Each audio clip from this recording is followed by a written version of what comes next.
எல்லோருக்கும் வணக்கம். இன்று இது மற்றொரு காணொளி. மே 6ஆம் தேதி 2026ஆம் ஆண்டு. உங்களுக்கு இந்த காணொளி பிடித்திருந்தால் ஷேர் பண்ணுங்கள், உங்களோட நண்பர்களுக்கும் அனுப்புங்கள். அதாவது ட்ரம்பின் சுதந்திர திட்டம் ப்ரொஜெக்ட் ஃப்ரீடம் இப்போது இடைநிறுத்தப்பட்டுள்ளதாகவும் முற்றுகை நீக்கப்பட்டுள்ளதாகவும் ட்ரம்ப் அறிவித்திருக்கின்றார். அதாவது ஈரானுக்கும் அமெரிக்காவுக்கும் இடையிலான ஒரு உடன்பாடு எட்டப்பட உள்ளதாக பாகிஸ்தான் தெரிவித்திருக்கின்றது. ஏற்கனவே ட்ரம்பின் எபிக் ஃபியூரி நடவடிக்கை முடிவடைந்துள்ளதாகவும் அவர் அறிவித்திருக்கின்றார். அதற்கு இணையாகத்தான் இந்த சுதந்திர திட்டம் உருவாக்கப்பட்டதாகவும், ஆனால் இப்போது அதையும் இடைநிறுத்தியிருப்பதாக அவர் தெரிவித்திருக்கின்றார். ஆனால் இந்த சுதந்திர திட்டம், அதாவது மே 3ஆம் தேதி அறிவிக்கப்பட்ட சுதந்திர திட்டம் மே 6ஆம் தேதி முடிந்துவிட்டது. அதன் மூலம் 2 கப்பல்களை ஹார்முஸ் நீரிணையிலிருந்து அமெரிக்கா பாதுகாப்பாக கூட்டி வந்ததாக கூறினார்கள். ஆனால் அதற்கான எந்த தடயமும் இல்லை. அவர்கள் கூறியிருக்கிறார்களே தவிர எந்த தடயமும் இல்லை.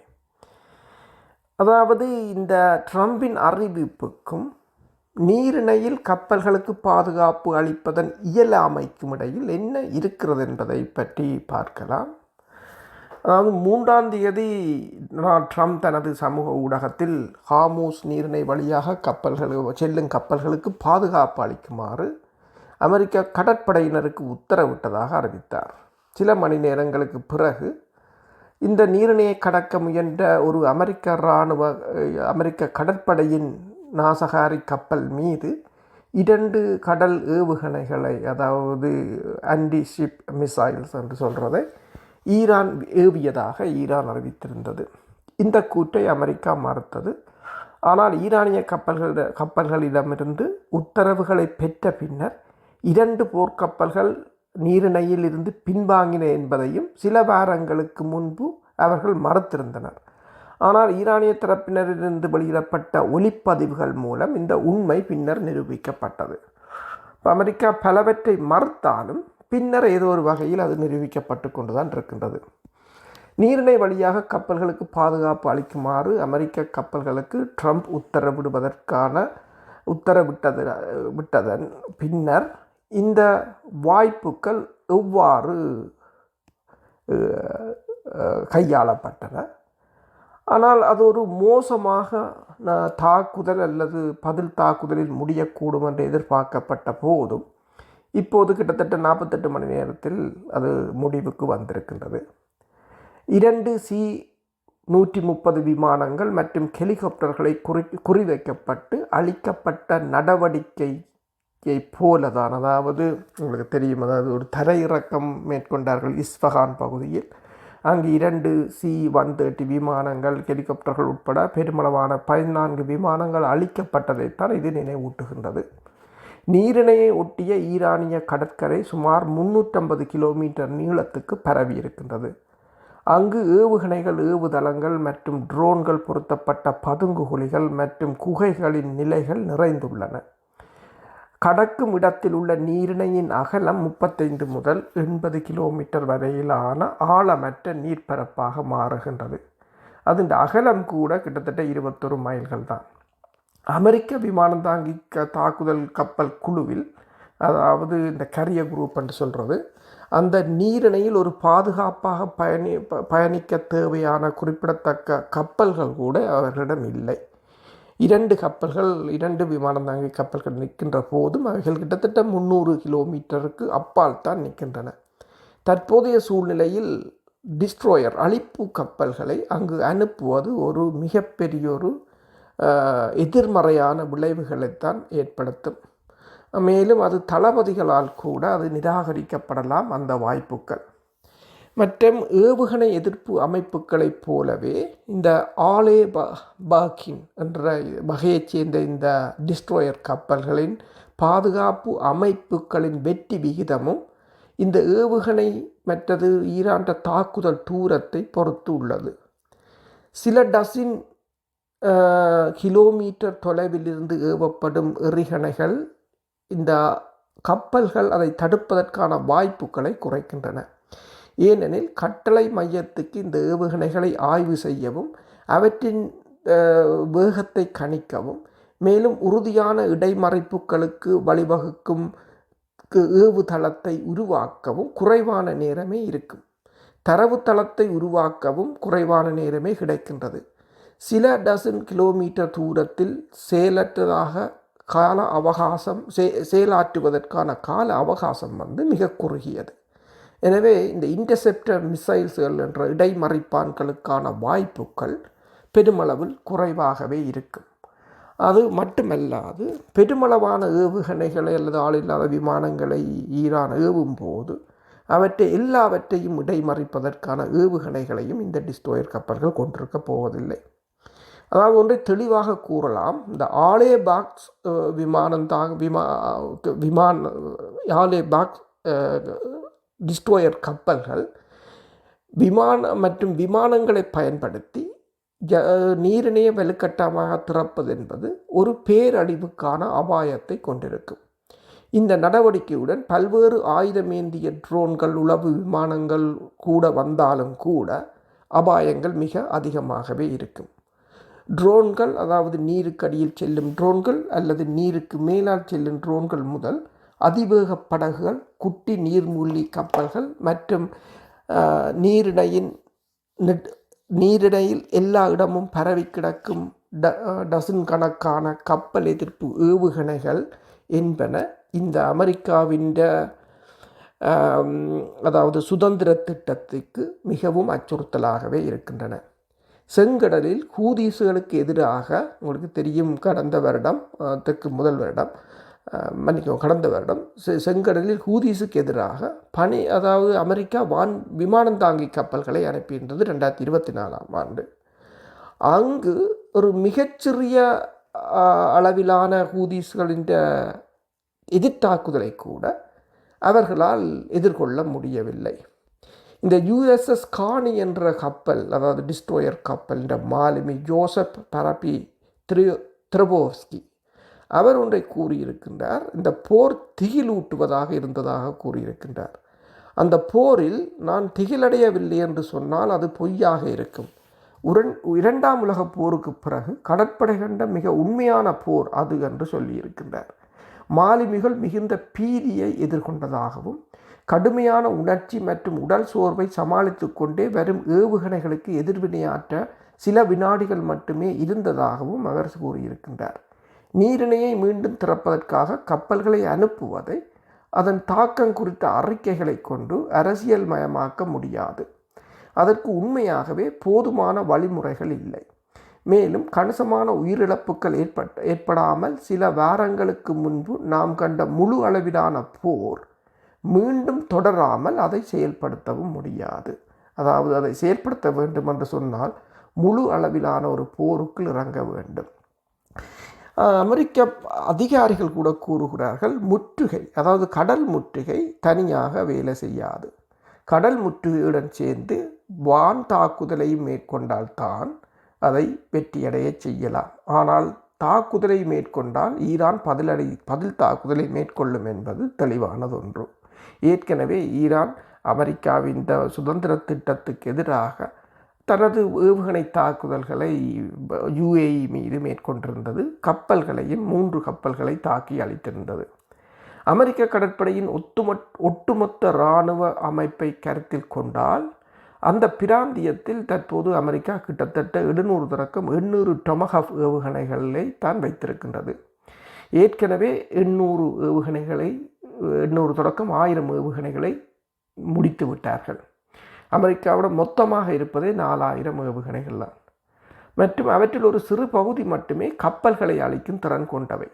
ஈரானிய கப்பல்களுக்கு எதிராக ஏறக்குறைய அனைத்து போர்களிலும் ட்ரோன்கள் மூலமாகவே நடத்த வேண்டிய ஒரு நிலை அமெரிக்காவுக்கு ஏற்படலாம்.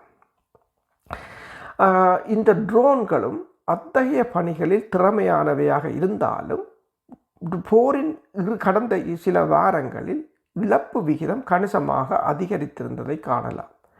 எனவே ஈரான் இந்த அமெரிக்காவின் பலவீனத்தை நன்கு அறிந்திருக்கின்றது. மேலும் தன்னிடம் குறைந்தது 1500 அதிவேக தாக்குதல் படகுகள் இருந்த போதிலும் தொடர்ந்து சில டசின் படகுகளை மட்டுமே அது நீரிணையில் இறக்கி வருகின்றது. ஹார்முஸ் நீரிணையை திறக்க கட்டாயப்படுத்துவதற்கான ட்ரம்பின் வழிமுறைகள் இந்த 72 மணி நேரத்தில் மிகவும் குறைவாகவே இருந்தன. அதே நேரத்தில் அவர் மீதான அழுத்தம் தொடர்ந்து அதிகரித்து வருகின்றது. சில நாட்களுக்கு முன்பு எந்த ஒரு ஈரானிய கப்பலும் முற்றுகையை தாண்டி செல்லாது என்று அவர் கூறியிருந்தார். ஆனால் லோய்ட்ஸ் மற்றும் வோடக்ஸாவின் தரவுகளின்படி சமீபத்திய வாரங்களில் 25 தொடக்கம் 35 ஈரானிய கப்பல்கள் இந்த முற்றுகையை மீறி சென்றிருக்கின்றன. மேலும் ஈரான் தனது எண்ணெயை சேமித்து வைக்க இடமில்லை என்றும் 72 மணி நேரமே அவர்களுக்கு அவகாசம் உள்ளதென்றும் ட்ரம்ப் கூறியிருந்தார். உண்மையில் ஈரானுக்கு இன்னும் குறைந்தது 30 தொடக்கம் 40 நாட்கள் எண்ணெயை சேமிக்கும் வளம் இருக்கின்றது. அது மட்டுமல்லாது ஈரானின் வெளிவார அமைச்சர் கூறியது போல அவர்களின் உள்நாட்டு தேவைகளுக்கே ஒரு நாளைக்கு 2 மில்லியன் பேரல்கள் எண்ணெய் தேவையாக இருப்பதாக கூறியிருக்கின்றார். கிட்டத்தட்ட இதையும் ஏற்றுமதி செய்யாத நிலையிலும் கூட சீனாவுக்கு அவர்கள் தொடர்ச்சியாக எண்ணெய்களை வழங்கி கொண்டுதான் இருக்கிறார்கள். சீனாவுக்கு கப்பல் கடந்த 24 மணி நேரத்தில் கூட ஈரானிலிருந்து சென்றிருக்கின்றது. அது மட்டுமல்லாது ஈரானின் எல்லைகளில் இருந்து பாகிஸ்தானோடாக சிறு சிறு வியாபாரிகளும் தொடர் ஊந்துகள் மூலமும் எண்ணெய்கள் வெளியில் சென்று கொண்டுதான் இருக்கின்றன. இது ஈரானுக்கு மீள்திறனை அளிக்கின்றது. முன்பு அமெரிக்க கடற்படை 2 கப்பல்களை நீர்வழி பாதையாக பாதுகாப்பாக அழைத்து சென்றதாக, அதாவது இந்த அமெரிக்க அதிபரின் சுதந்திர திட்டம் அறிவிக்கப்பட்ட பின்னர் 2 கப்பல்களை அழைத்து சென்றதாக ட்ரம்ப் கூறினார். ஆனால் இந்த கூற்றை நம்பகமாக மாற்றுவதற்கு எந்த படங்களோ அல்லது AIS தரவுகளோ இல்லை. போரில் தொடர்ச்சியான நிகழ்வுகளால் உருவாகும் உண்மைகளுக்கு முன்னால் எந்த அறிவிப்புகளோ அல்லது கதைகளோ தாக்கு பிடிக்க முடியாது. மோதலின் யதார்த்தம் எப்போதும் மேலோங்கும். ட்ரம்ப் தொடர்ந்து அதிகரித்து வரும் அழுத்தத்தில் இருக்கிறார். பிப்ரவரி 28 அன்று மோதல் தொடங்கியதிலிருந்து 1 கலன் எரிபொருளின் விலை அமெரிக்காவில் $1.47 உயர்ந்துள்ளது. அமெரிக்க விமான நிறுவனமான ஸ்பிரிட் ஏர்லைன்ஸ் எரிபொருள்கள் இன்றி முடங்கியுள்ளது. எரிபொருள் நெருக்கடியை சீனாவால் ஓரளவு தணிக்க முற்பட்ட போதிலும் சில நாட்களுக்கு முன்பு சீன அரசாங்கம் மே மாதத்திற்கான 5 லட்சம் மெட்ரிக் டன் சுத்திகரிக்கப்பட்ட எரிபொருள் ஒதுக்கீட்டுக்கு ஒப்புதல் அளித்துள்ளது. இந்த அளவு ஏப்ரல் மாதத்தை விட அதிகமாக இருந்தாலும் கடந்த ஆண்டு பதிவு செய்யப்பட்ட சராசரியான 1.6 மில்லியன் டன்களை விட இது குறைவாகவே உள்ளது. உரங்கள், இயற்கை எரிவாயு, ஹீலியம் மற்றும் முழு எண்ணெய் விநியோக சங்கிலியைப் போலவே விமான போக்குவரத்தும் உலகமெங்கும் முடங்கியுள்ளது. ஜெட் எரிபொருள் அபாயங்கள் அதிகரிப்பதால் கோடைகால விடுமுறை பயணங்களில் தடங்கல்கள் ஏற்படலாம் என்று இங்கிலாந்து அறிவித்துள்ளது. விமான பயணங்கள் ரத்து செய்யப்படுவதால் கோடைகால விடுமுறை திட்டங்கள் பாதிக்கப்படலாம் என்று அமைச்சர்கள் பிரிட்டன் மக்களுக்கு எச்சரிக்கை விடுப்பார்கள் என எதிர்பார்க்கப்படுகிறது. இறக்குமதியை சார்ந்திருப்பதால் ஜெட் எரிபொருட்கள் பற்றாக்குறையால் இங்கிலாந்து குறிப்பாக பாதிக்கப்படும் என அலையன்ஸ் ரிசர்ச் என்ற நிறுவனம் கூறியிருக்கின்றது. எரிபொருள் விநியோக அபாயம் அதிகரித்து வருவதால் விமான நிறுவனங்கள் விமான ரத்துக்களை மற்றது கூடுதல் கட்டணங்கள் மற்றும் பயணச்சீட்டு விலை மாற்றங்கள் குறித்து பரிசீலித்து வருகின்றன. மற்ற ஐரோப்பிய நாடுகளை விட இங்கிலாந்து ஜெட் பொருள் பற்றாக்குறையால் அதிகம் பாதிக்கப்பட்டுள்ளது. மக்கள் தங்கள் விடுமுறைக்கு செல்லும் இடங்களை மாற்றுவது குறித்து பரிசீலிக்க வேண்டும் என்று பிரித்தானியாவின் பிரதமர் விடுத்த அறிவுறுத்தலை தொடர்ந்து அவரது எச்சரிக்கைகள் வரவுள்ளன. ஐரோப்பாவின் மிகப்பெரிய விமான நிறுவனமான ரயன் ஏரின் தலைவர் மைக்கேல் ஒலியாரி போட்டியாளர்களிடம் கூறும்போது விமானங்கள் ரத்து செய்ய தாங்கள் தீவிரமாக ஆலோசித்து வருவதாக கூறியுள்ளார். இங்கிலாந்து, ஜெர்மனி, பிரான்ஸ் மற்றும் இத்தாலி ஆகிய நாடுகள் மிகப்பெரிய பற்றாக்குறையை எதிர்கொண்டுள்ளன. லுப்தான்சா என்ற ஜெர்மனியின் மிக முக்கிய விமான நிறுவனம் கடந்த அடுத்த 6 மாதங்களில் 20,000 விமான பயணங்களை ரத்து செய்யவிருப்பதாக அறிவித்துள்ளது. எமிரேட்ஸின் ஃபுஜைரா குழாய் வழியில் முதலீடு செய்தாலும் 2 சிக்கல்கள் அங்கு உள்ளன. இந்த உத்தியின் மூலம் முந்தைய மொத்த ஏற்றுமதியில் சுமார் 40 தொடக்கம் 50% மட்டுமே அவர்களால் ஏற்றுமதி செய்ய முடியும். ஃபுஜைரா துறைமுகத்தையும் அந்த நீரிணையின் மூடல் மண்டலத்தையும் உள்ளடக்கியுள்ளதாக ஈரான் அறிவித்துள்ளது. மே 4 துறைமுகத்திலிருந்து 75 கடல் மைல் தொலைவில் 2 எமிரேட்ஸ் கப்பல்கள் தாக்கப்பட்டது. ட்ரம்ப் இதற்கு நேர்மாறாக காட்ட முயன்றாலும் அவர் தொடர்ந்து அழுத்தத்துடன் இருக்கின்றார். பிரான்சுக்கு சொந்தமான சிஜிஎம் சான் அன்டோனியோ என்ற சரக்கு கப்பல் நேற்று துபாய்க்கு அருகே ஹெர்மூஸ் நீரிணையில் ஒரு குரூஸ் ஏவுகணையால் தாக்கப்பட்டுள்ளது. அதில் பல மாலுமிகள் காயமடைந்துள்ளனர். பிரெஞ்சு கப்பல் நிறுவனமான சிஜிஎம் என்ற இந்த கப்பல் நிறுவனம் தாக்குதலை உறுதி செய்ததுடன் மாலுமிகள் வெளியேற்றப்பட்டு மருத்துவ சிகிச்சை பெற்று வருவதாக தெரிவித்துள்ளது. ஹார்மூஸ் நீரிணை தற்போது வர்த்தக மாலுமிகளுக்கு பூமியிலேயே மிகவும் அதிக ஆபத்தான நீர்ப்பரப்பாக மாறியுள்ளதாக ராய்ட்டர்ஸ் நிறுவனம் தெரிவித்துள்ளது. அந்த கப்பல், அதாவது பிரான்சின் கப்பல், ஐக்கிய அரபு அமீரகத்தின் கலீபா துறைமுகத்திலிருந்து புறப்பட்டு இந்தியாவின் முந்தரா துறைமுகத்தை நோக்கி சென்று கொண்டிருந்தது. சுமார் 22 மணி நேரத்துக்கு முன்பு அது ஐக்கிய அரபு அமீரகத்தின் பிராந்திய நீர்ப்பரப்புக்கு அருகில் கடைசியாக பதிவு செய்யப்பட்டதாக கூறப்படுகின்றது. அமெரிக்க அதிபர் ட்ரம்ப் இந்த முறை தென்கொரியாவையும் ஜலசந்தியை விடுவிப்பதற்கான ஆதரவை திரட்ட கூப்பிட்டுள்ளார். ஏனெனில் தென்கொரியாவின் கப்பலும் கடந்த 2 நாட்களுக்கு முன்னர் ஹார்மூஸ் நீரிணையில் வைத்து ஈரானால் தாக்கப்பட்டு அதன் இயந்திர அறை தீப்பற்றி எரிந்திருந்தது. அமெரிக்க நிர்வாகம் ஒரு போரை தொடங்கியது, ஆனால் அதன் எந்த நோக்கங்களையும் அடையவில்லை. இப்போது போருக்கு முன்பு இல்லாத ஒரு ஹார்மூஸ் சிக்கலை தீர்க்க உதவியை நாடுகின்றது.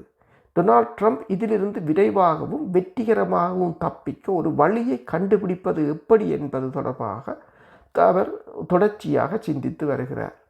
அதாவது ஈரானுடனான போரின் நோக்கம் போருக்கு முன்பிருந்த நிலைக்கு எல்லாவற்றையும் மீட்டெடுப்பது என்று அமெரிக்காவின் வெளிவிவகார செயலாளர் மார்க்கோ ரூபியோ கூறியுள்ளார்.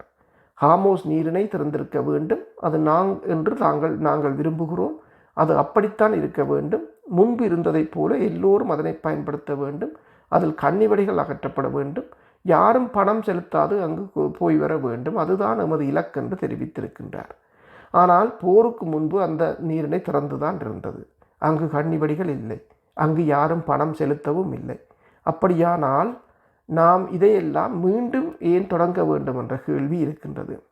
இதனிடையே தாங்களே உருவாக்கிய ஒரு நெருக்கடியை தீர்க்குமாறு ஐநாவை அமெரிக்கா வலியுறுத்துகிறது என்று இந்து நாளிதழின் மூத்த பத்திரிகையாளரான சுஹாசினி ஹைதார் தெரிவித்திருக்கின்றார். தாங்கள் ஏற்படுத்திய போரின் விளைவாக எழுந்த பிரச்சனையை ஐநா தீர்க்க வேண்டும் என்று வாஷிங்டன் இப்போது கோரி வருவதாக கூறியுள்ளார். அவரை பொறுத்தவரையில் அமெரிக்க வெளியுறவுத்துறை அமைச்சர் மார்க்கோ ரூபியோ தனது சமீபத்திய அறிக்கையில் ஹார்மூஸ் நீரிணையில் நிலவும் பதட்டம் தொடர்பாக ஐநாவிடம் உதவி கோரியுள்ளதாக அவர் தெரிவித்துள்ளார். மேலும் இவ்வளவு எளிமையான ஒரு பிரச்சனையை சர்வதேச சமூகம் ஆதரவளித்து தீர்க்க முடியாது விட்டால் ஐநா அமைப்பின் பங்கு என்ன என்பது குறித்தும் இப்போது ரூபியோ கேள்வி எழுப்பியுள்ளதாக அவர் தெரிவித்திருக்கின்றார்.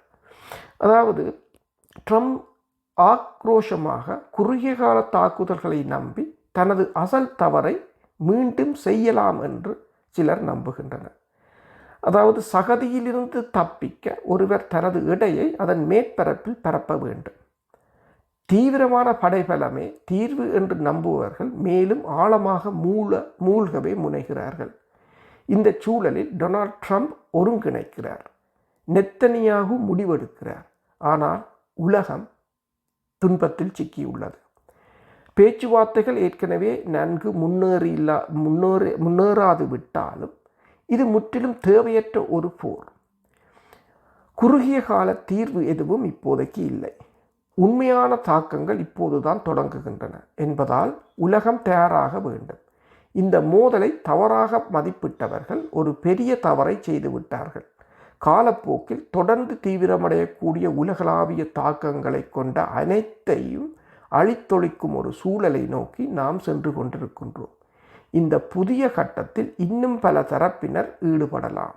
ஆனால் அவர்கள் தென்கொரியர்களாக இருக்க மாட்டார்கள் என்பதே தென்கொரியா அதிபர் ட்ரம்புக்கு அனுப்பிய தகவல்.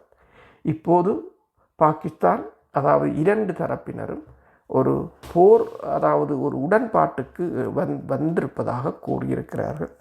அதே சமயம் இந்த சுதந்திர நடவடிக்கை நிறுத்தப்பட்டுள்ளதாக அமெரிக்க அதிபர் கூறியிருக்கின்றார். இன்னும் 24 தொடக்கம் 48 மணி நேரத்துக்குள் என்ன நடைபெறுகிறது என்பதை நாங்கள் அடுத்த காணொளியில் பார்ப்போம். சப்ஸ்கிரைப் செய்யுங்கள், பெல் பட்டனை அமர்த்துங்கள். நன்றி.